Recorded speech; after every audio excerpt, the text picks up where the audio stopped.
ilmaan Oromoo warri Oromoo namni Oromoo ta'e hunduu torban kana torban gammachuu akka ta'e shakkii takka malee waliif galla. Sun immoo hin beektan waan ta'e. Maaliidhaaf walii galla? Meexinnoo Oromoon barana torban dabre kana keessa hin gammanne. Miidiyaa adda addaati irratti OMN haa ta'u miidiyaan Oromoo aktivistoonni Oromoo hundi isaaniitu peejii isaanii hoolaaltanii haasaa guddaa kan ture amma adda bilisummaa Oromooti.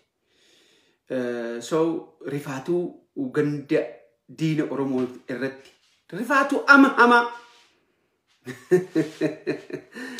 ganaa baxwaatu raasaachoo laay qazzanu koo oliin jedhe jirra diina keenya jechuudha. Firri keenya bara torban itti gammade. Diinni keenya immoo bara ofirratti fincaa'uu qabe jechuudha. Dhugaan sun as bahaa waan jirtu waan ta'eef maaliif kuni dhalatee kan jedhu kun immoo Oromoon itti yaaddanii kophaattuu akka nama tokkootitti cincalan barbaaddan. Nama isin himuun barbaaddan, propagandaan barbaaddan. Qalbi mateessanii fi yaada keessanitti waa lama. Adda bilisummaa Oromoo haala kanaan jabaatee maaliif as bahee jettan tokko roorroo ummanni keenya akkaataa abdiitti kutate. Roorroo jirurraa kan ka'e. Tan duraa xinnaa guddaan amma hanqina qawwee malee hanqina dargaggoon qaban. Qeerroon kan barate kan hin baratiin kan gootummaa qabu hunduu amma karasitti faca'a. Gowwaa hin ta'in. Namni biyya keessa jiru jechuudha. Kan akka keenyaa immoo hin baqata jechuudha jalaa roorroon biyya keessa jirti. Roorroon nurratti deemaa jirti waan ta'eef. Kun hin baqataa kun lolatti gala. Fakkeenya fanoo fudhatte nama nan baqadhe. Jalaa hin baqadhe jechuudha. Gara sodaatatitti illee darbadamuu hin danda'a. Sanuma gaa nama dheeche jechuudhaan. Namni kutate immoo karaatti dheeche kan hin qabne karaatti deemu kan hin qabne adda bilisummaa Oromootitti deema jechuudha. Gadhee dadhabduu gabrummaaf dhalatte yoo taate immoo garaadhaaf dhalatte yoo taate immoo jaanjoo wayii yoo taate immoo wanuma itti man kana fudhattee isumarraa gadoodaa oolti jechuudha. Hoo taate akka dhiiratitti cabsitee lolta hoo siin taane immoo akka ambootitti hin baqatta biyya. Agartanii kana lama filannoon Oromoo barana qabdu lamaan keessaa tokko. Kanuma propagandaa akkuma miila dabree san isin hime sani maqaa adda addaatiin amilee namaa mooraala jaanjessuu irratti hojjetan suni hin barbaadu Oromoo waa argurraayi. Waa argurraayi. Jara keenya waan tokko garuu kan beekuu qabdan. Wayyaanee miidhaan irratti gahaa turte waggaa 27 hoo jenne eenyutu keessa jira? Eenyutu keessa jira? Eenyutu wayyaanee nutti dhaadhachaa ture? Abbaa duulatirraa ka'e ka Oneg wayyaanee qarbaal TPLF qarbaal Oneg irraa Oneg caalaa uummata Oromootitti kan dhiyaatu wayyaaneedhaa jedhe namichi kun. Warra odoo jiranuu du'an kanaa muti. Anam ka Diimaa Nagahoo, an akka Abbaa Duulaa Gammadaa, an akka Leencoo, an akka maal odoo sooranne akkuma abbootii keenya gootota sanitti odoo bakka jiranitti sooranne natti tola. Didanii jechuudha. Ulfina kan qabu amma Oromoo biratti eenyu? Warra ammas didee achumallee taa'ee warra didu kan. Ani amma personal gaafa Eertiraa jibbu amma fe'es jibbus biyya keessa taa'ee Finfinnee keessa taa'ee diduun sun Daawit Ibsaa ulfina Leencoo Lataa caalaa Diimaa Nagahoo caalaa warra asii kottaafatanii galanii har'a gadeedu kana caalaa qaban keessumaahuu qabsoo kana olaantummaan kan gaggeessaa turan. Oromoon kana qalbeeffachuu qaba. So wayyaaneen miidhaan irra geesse waggaa 27 hoo jenne Abiyoot Kaasaayee keessa ture waggaa 27. Abbaa Duulaa Gammadaa keessa ture waggaa 27. warra duraantummaan keessa jiran warra har Oromoo jaanjechuu fe'anii wayyaaneen badduudha isin cabsite diina keenya warri nuun jedhan kuni haftuu isaanii nyaataa turan oomuu nyaatanii sin quufan isaan never satisfied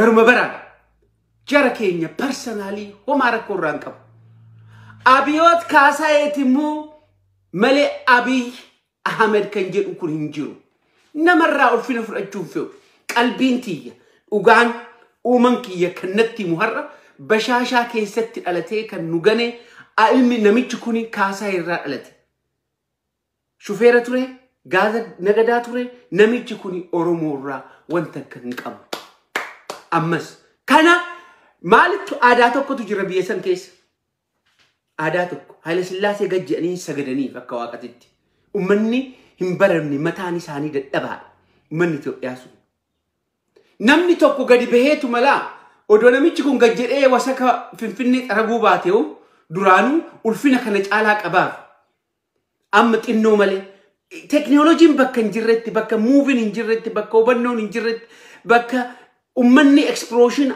mataan isaa waan adda addaan laalinitti wanuma arge san jala deemu wanuma santi guddaa namichi kuni odoo ummata keenyaaf kabaja qabaata ulfina qabaata odoo nu ganuu baate kabajamoo jennaan amma hoo innuu akka nama takkittiititti innuu waa hunda ganee ummata keenya tuffatee ajjeesaa jira nu ulfina maaliif qabnaa kabajamoon jennuuf Prime Minister Kenya muti itti ana waajjira maali itti dhiisa malee ulfina dhabuu fi muti so nu jeesee jira nu fixaa jira biyya keenya gurgurachaa jira OPD on kaleessa Ihadeg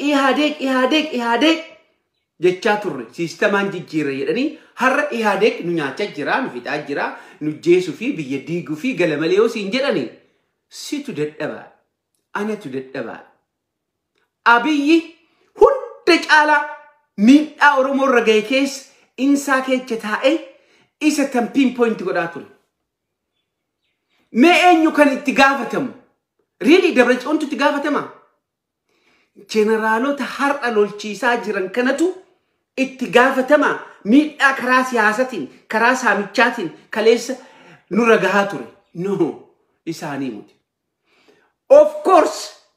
Propaganda isaan cabsuudha warra Tigraay irratti hojjetame sun Tigraay har'a balbalti banamee ilaalamtu homtuu keessa jiru kan saamanis as individual jarri kun har'a dhiifama gaafadhaa odoo uummata Oromoo jedhaniini dhiifama gaafatan bee indirectly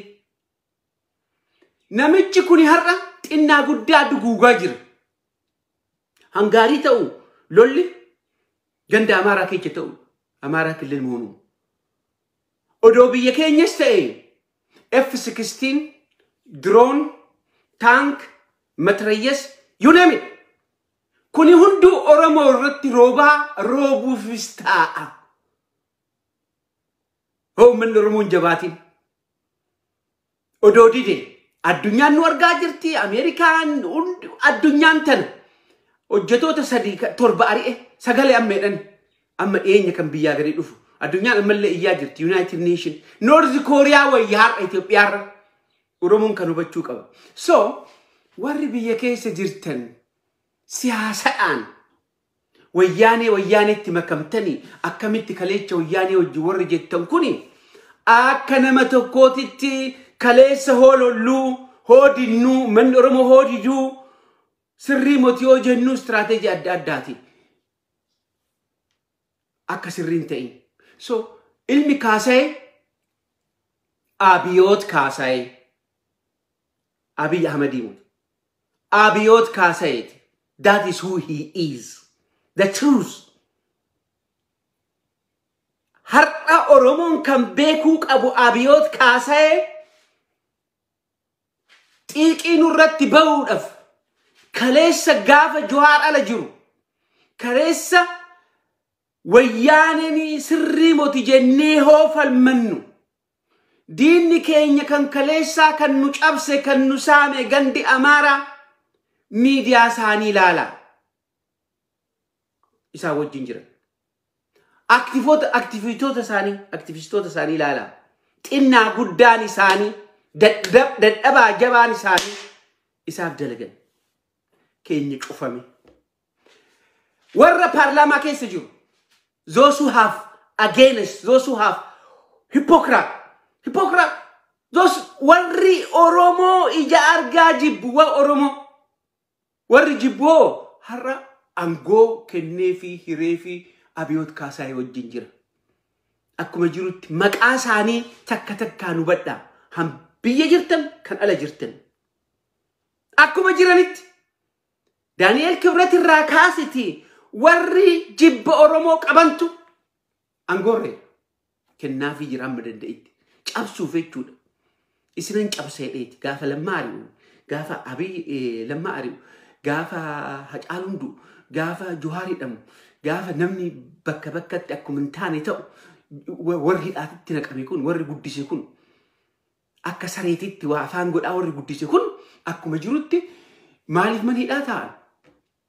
Revenge inni nurratti godhuu jira. So Oromoon dura jala cabsee namichi kun Oromoodha oo jette ati dadhabaa, ati gowwaadha, ati dubbiin siin galtu, atuu of hin beektu jechuudha. Sanirratti walii galuu qabna.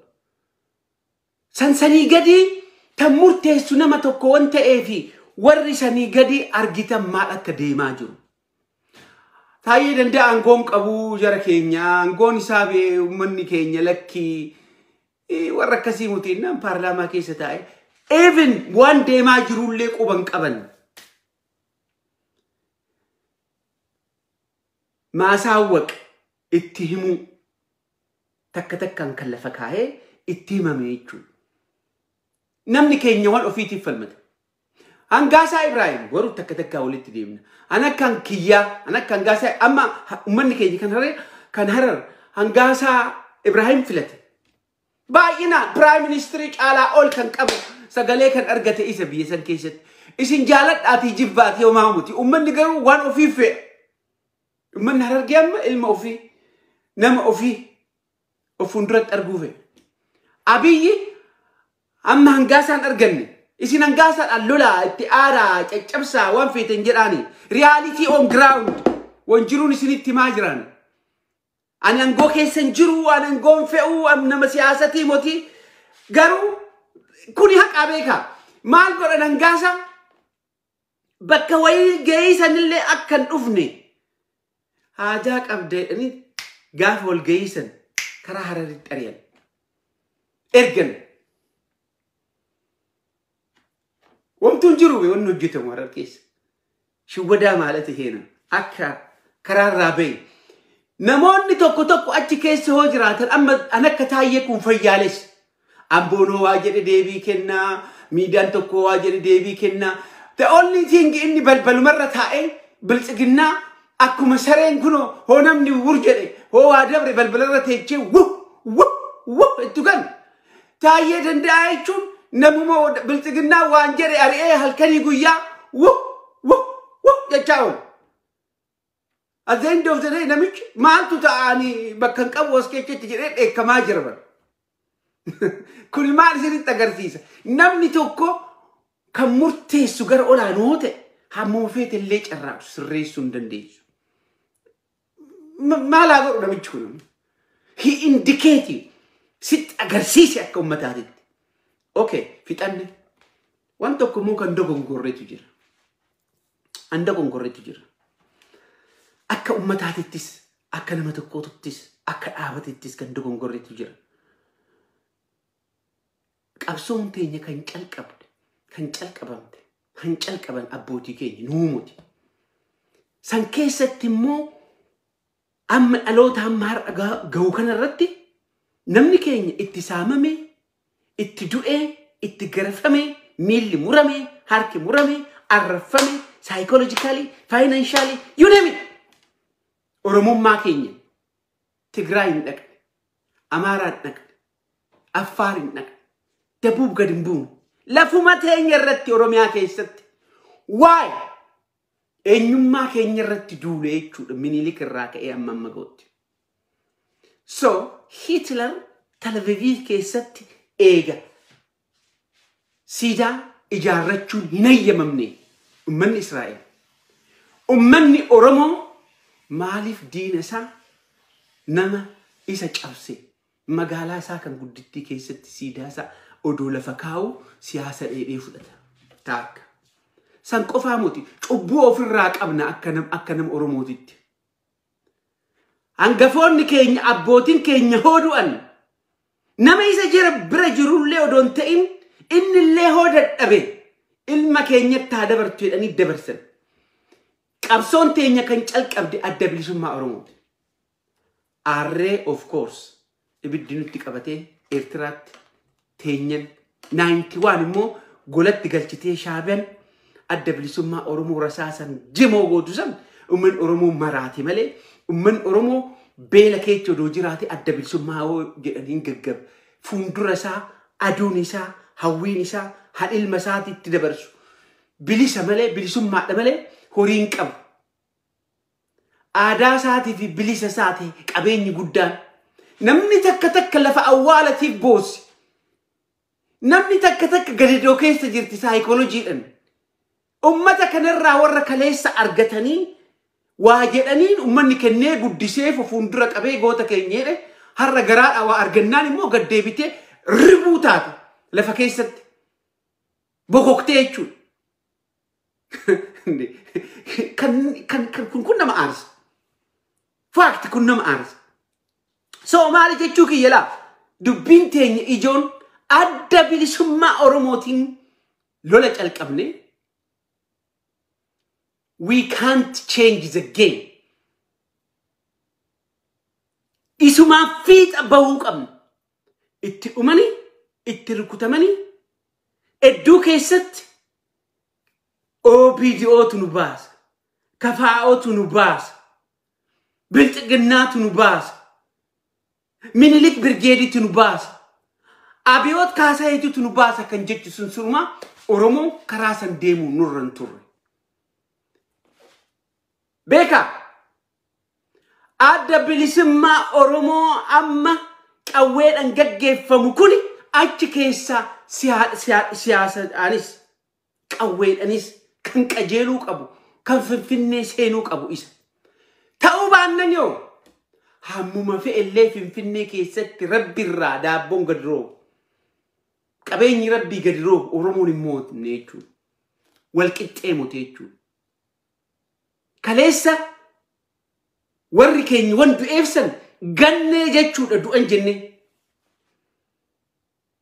وانو وري أباك ينرى آلسان فيت أن ينبان يتشو وري ديموكراسي بيكني جارن بيكتن يارا أباك داون جان وري مني كوني سرما ديموكراسي والكتما أمتا ونجر أنكون بيكا مو فيديو تكون ديماجر هبتني أبن موتشوك أمنا هو أدي بلسما أرمو موتين وري دو إسان غني ورن قبسا إسان غني ورن غرفة منسان قمني وبليسا كي نبرادو إسان أبني غن تويتون نراكاتي دوريتون إيغا بي كينيا كيس جيراني OPDO تورا رؤو نورنتو بلتقنا إيسا كراساني في وتوبا قرنا في ملي سو جتشون كنفي أما كنبودا أورمون أكاك أمسون تينيا فيت أمبو أرغيتاني أدي بلسما أورمو منجيرا قولا ساكي سجيرا إجولين أورمو هنكاليسا هارك دواء الكاوة تسوني هارا تقرأي دولاني أجاجا أبيوت كاسا يتين دوون قبان أدي بلسما أورمو تيتك قباني دواني ورساني بردقو قبان برغيدي منيلك وركين يفيت أوجين دوبال وما غندا منيلك تقلون قبان بولو منيلك سينون قبان هو وري متان قم نجراتن هو وري سنين قل جراتن هو دتبلو تاتنا موفيتن أدى بلسما أورمو تيت مكميتي دوئي جارا بردكي وسلامة هذا جنرال تادسة بردكي واقو قوتو بردكي إلمو قلتو بردكي أجر تاني دين نكين كان أكا أبيوت كاساي وان جرى بروباغندا نرتوفي أبيوت كاساي ganda arsiisoo gadi bu'e waa abbootii keenya taasaa Oromoodhaa fi waan fe'an godhuurra waan dhaga'u itti muu wayyaa jedhe diinatti wanu hamatu gadheen kun jechuun ilmi eenyummaa isaan beekne agartanii Oromoon kana dhaga'uu qaba waan fe'anii Oromootti hima maqaa abbootii keenyatiin kakate jimma hoo dhaqe goota jimmaatiin tuulama bira hoo dhaqe tuulama ittiin daldalata laa akka ilma nadheenii ittiin daldalata gootota keenya garuu wanne gootonni keenya jedhan san jedhuun fe'u Finfinnee jechuun fe'u maqaadhaan illee magaalaa teenya yaamuun fe'u Oromoo gaafa wayyaaniin jirtu maal jedhanii nutti manjarri har'a officially warri Tigraay la Oromoo ምንም አታርጉ የሚፈልጉትን ብቻ ንገሩ ዝም ይላል ይሄ ህዝብ ዋፊም ኢትማመለ ሆማን ጎዲናፊ ታኑ መከኑን ጀራቱ ጅመራ ወንተ ከንቀቡ ነምጭ ጅም ጎቶ ተጅማ ከንካሱ አዳከኝ ሂሎላ ማሊ ማ ዱቢ ሂራራፊ ኦዱባ ኢፍቱን አርጋ በከጅርቱ አማው akka mataan qabnes immoo argitan gaariidha nu amma warra protestantiitis immoo mataa achi keechi gadi qoduu gofe'aati protestanti keessa illusionary warri no jiru san keecha inni tokko he is not really propente timothy warra taa'iti ani dureech taa'iti geeta amin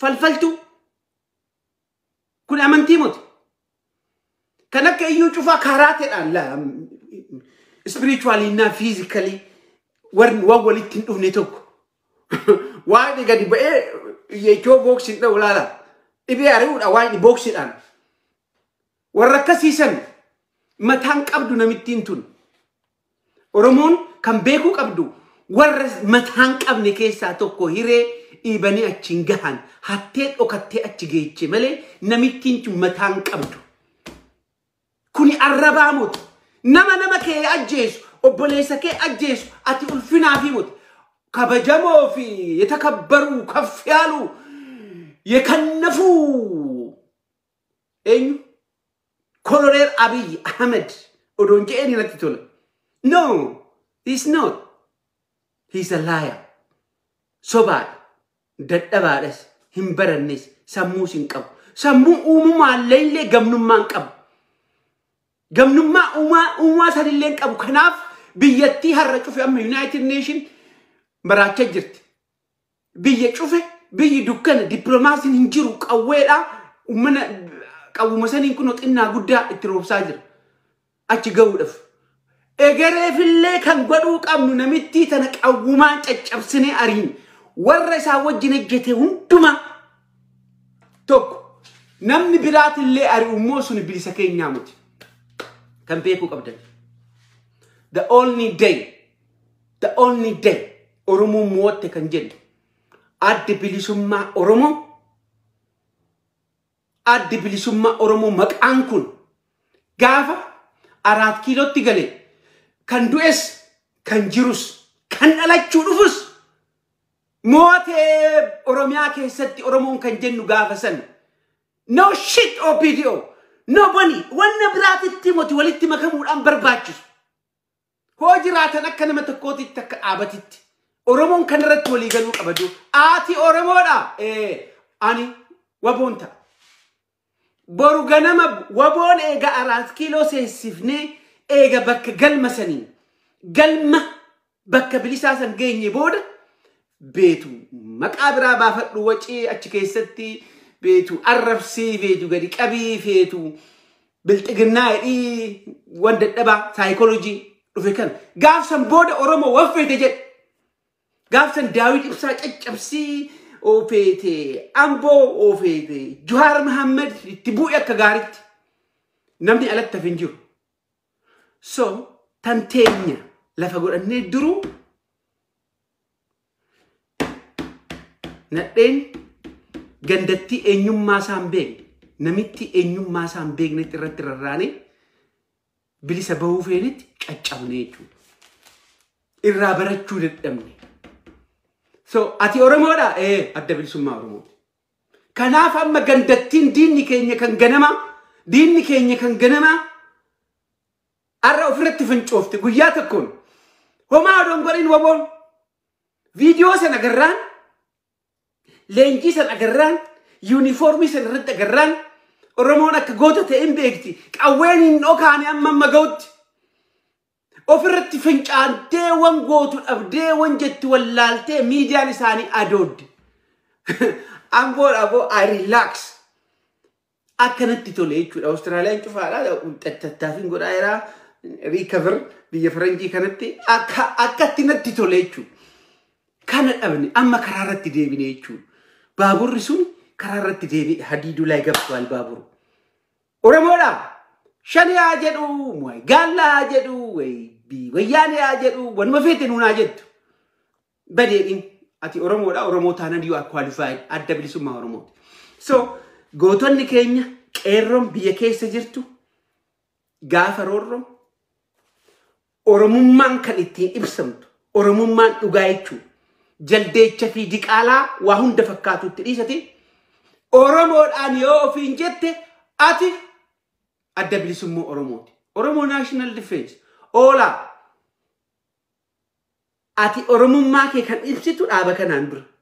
Achi geecha geenyiitii kaawwafeeti ta'e dura siyaasadha sun garaagarummaa jiru gaafsa walitti deebite.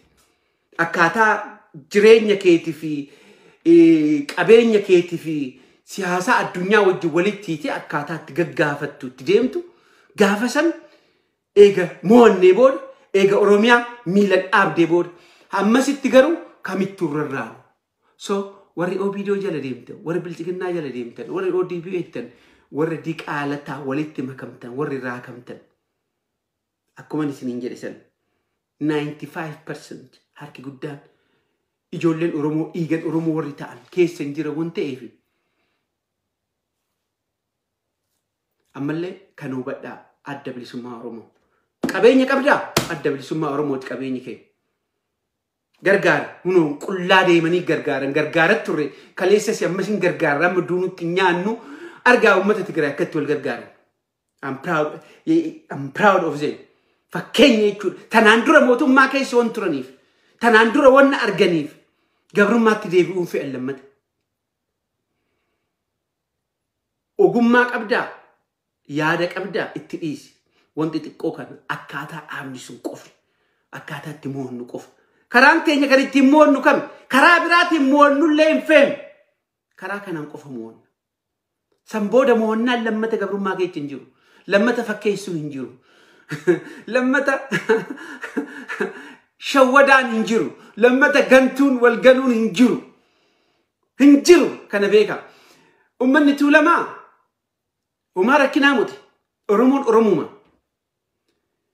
Tokko kan akkaataa Finfinneetti cabsan bara kamuu taanan amma ijoolleen Tuulamaa silaa iddoo san laga Barii haa ta'u laga Xaafoo Sandaafa Alaltuu Garanaa asiin immoo Sabbata gara Dukam Galaan everywhere Oromiyaa liyyuu zone jedhanii kan haasa'an san gara olaanuu karaa Burraayyuu amma sodaatan akka maleetti sodaatan Burraayyuu maaliif ijoollee cumoota achi keessa jiran waboo wajjin kan walitti hidhamte ilaa ofirratti fincoofti takka Burraayyuu hin naqnu jedhan wanuma fe'eefu maaliif waboo achi keessa jira jedhanii ilaalan way shakkaniifan jedhame namni saayikooloojii namaa mee Burraayyuu dhaqna oo siin jette namichi no siin jette sodaa qaba.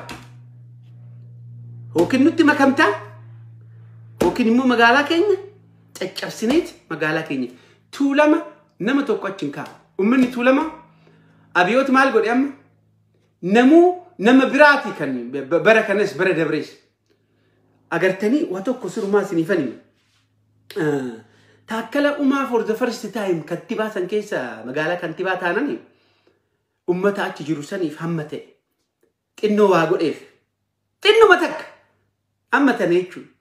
ummanni sun miilan magaalaa san keessa deema. Ummanni sun waa baatetti gurgurata. Akka hin dandamanne borullee akka hin dandamanne namni achi bahe hoo iddoo sanitti kantibaa ta'e nama ofiitiif waa godha waan ta'eef kantiboota illee gara biraatiif fidan. Oromoo ta'uu isaaniitii moti. Maa dhufanii moti. Ummanni achi jiru sun caccabsuudhaaf amilee isaanii. There nothing. Ginci irraa ka'ee shimallis achi ta'ee amma ta'ee inni amma shimallis abdiisaa haa fudhattan.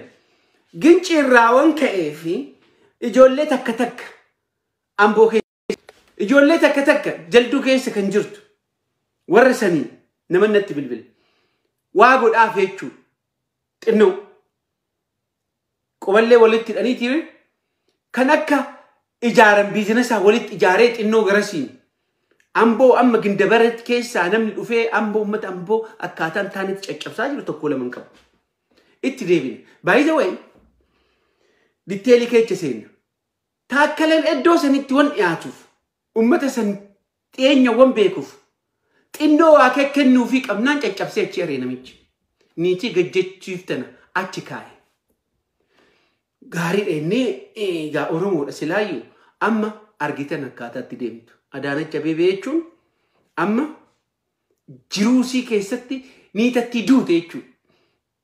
Odoo immoo aangoo dhabdanii oduma waakkattanuu oduma falmattanuu odoo duutanii gaarii dhaban.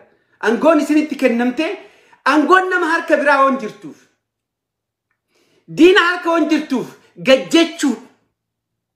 Niitattiin tun amma gajjetti ilma diqaalaa kana malee Oromoodha waan gootuun qaba. Kanaaf argaa waan godhaa jettan ummanni keenyoo abbaan qabeenya sanii abbaan magaalaa sanii tan ta'uu qabu hambayyanachuu qabu hunduu har'a miilan deema. Daaraa ta'ee jechuudha. Ummanni tuulamaa waan takka hin jiru. San keessaa immoo amboo komachuu feeti namni takka bara. Lafa fudhatte lafa sidiidanii maalii an lafa takka illee fudhachuufis hin deemne. Gaafa fudhadhe immoo hunoo bakkee tana naannaa yookiin nan bite sirumaa maal lafa gochuu fudhadha. Kan eetan namni takka bee bakka awwaalaa argattee niyyiti. Argitanii dhiirummaan qabdu immoo qawwee hojii footoo kaasite takka kaleessa gootee dhalii namni fuuldura kaa'anillee sansantu nama aarsa xinnoo. Argitanii dhiirummaan maa argineebe. Gaafa naa taate jechuu muti. Anyhow, by the way, haala tokko haala jiru boruu Saatardee shabboo miidiyaa irratti wala agarra. Namni Oromoo taatan jechuudha. Shabboo maybe baallama walii qabanne diteelii tokko hin haasofne boru. Kanumaafuu ijoon tiyyatan dubbii har'a kanan isin himuu fedhe Oromoon adda bilisummaa Oromootiin ganama kan ittiin kaaniin mo'achuu qabna dura. San booda paartii adda godhanna. Adoon baay'inii waan. Amma political kim maal jedhan kan itti fuuna. Ammaa fi afaan kanaan asuma irratti naaf boru wala agarru. Wayyuu tole. Fayyaanaa